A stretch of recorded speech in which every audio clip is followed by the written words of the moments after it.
Get ready. Start. Gentlemen of the jury, before entering directly upon my charge covering the law in this case, I will say to you that if you have any prejudice against divorce, dismiss it from your mind entirely, for you by your verdict do not give a divorce, nor do you refuse a divorce. You merely find a principal question of fact and such other questions of fact as may be necessary to throw light upon the principal question of fact. Then after you have rendered your verdict, the court enters such decree granting or refusing a divorce as may be proper under the circumstances. You can relieve your conscience and your mind of all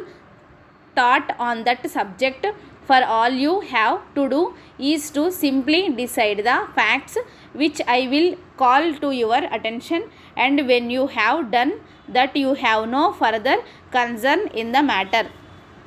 Therefore, you should handle the questions presented to you as you would any other question of fact, and just as you would a contract case, without sympathy or passion one way or the other. The desertion which has to be made out to entitle a person to relief in a proceeding of this kind must be willful, malicious, and without reasonable cause, and persisted in continuously for 2 years. Therefore, you can see the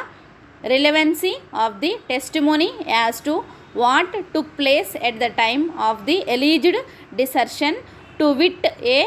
as to the fight between the sister of the libellant and the respondent, as to the conduct of the husband directly at that time, and as to his conduct shortly afterwards in the matter of the arrest growing out of that event, that has been gone into very thoroughly, and that is all, as I say, to throw light upon the main question, so that you may make up your mind whether when the wife left the house on that day there was a willful and malicious desertion without reasonable cause, or whether she was justified in leaving at that time. If it was a willful and malicious desertion without reasonable cause, the husband to start with has properly begun his suit and has made out that very important part of his action. But if you draw the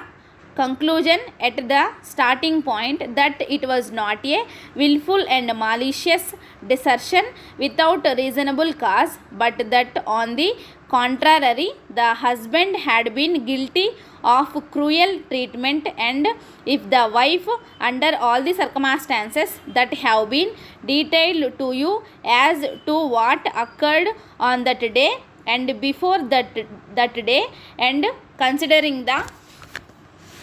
conduct of the husband immediately after that day as possible, throwing a side light on what happened on that day, was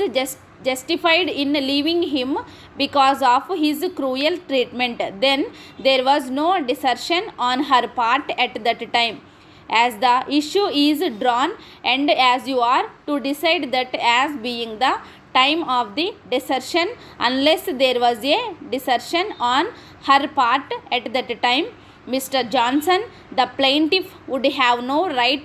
to a verdict in this case if there was a desertion at that time, willful and malicious, and without, if there was a desertion, reasonable cause which was persisted in for 2 years continuously thereafter, then he would have a right to a verdict at your hands. In this case, there was a great deal of testimony covering a long series of years since that time, but that is all of value only in the same way to enable you to decide the main issue, that is, was the libellant's conduct from that time.